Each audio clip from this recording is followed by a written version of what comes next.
This is a bait from Zoom that I worked on for a while trying to get this right. This is a bait I kind of designed, and it's kind of a unique bait, and I think a lot of people don't know exactly what to do with it. This is the Zoom Unitoad, and it doesn't, the name of it kind of misleads you on how you fish it. So what I wanted was, I essentially wanted a wake bait. That's what I designed this bait for, but as I've used it and kind of developed it more and more, it's kind of, there's a lot of different ways to fish it. So I'm gonna tell you my 3 favorite ways to rig this bait to catch fish on it. And the number 1 way that I like to rig this bait is just weightless Texas rig style. Use a big 5 to 6/0 wide gap hook. And what that does, when you hook this bait with just weightless with that heavier hook, keeps it underwater, and when you reel it really slow, it has a good kicking action just slightly under the surface. It's not a buzz frog like a horny toad.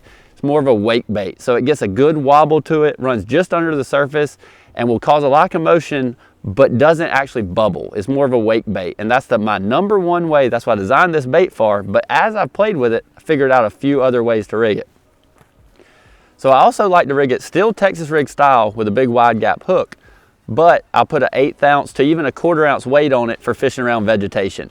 If you rig it like that, you can fish it a lot quicker. It almost reminds me of kind of a swim jig presentation like you fishing in Florida. You burn it pretty fast, kicks over pads, just kind of a constant reel that looks like a bluegill fleeing or anything like that, with that weight to keep it underwater. If you throw it weightless around a lot of vegetation, the tail will want to kick out the water, and then it just doesn't get good action. But you add that weight on it around, you know, eelgrass, lily pads, around anything, it gets a lot better kick to it in that debris to cause more turmoil and let the fish see it. A unique way that I've actually started throwing the Unitoad, I use this a ton in the spring. This is kind of one of my favorite dock fishing presentations in the spring, is actually on a jig head. If you put this bait on like a 1/4 ounce jig head, it's one of the most skippable baits that I've ever thrown. It still gets that nice rocking action in the water when it swims, and it will skip under anything. It's one of the easiest baits to skip under floating docks, pole docks, anything like that.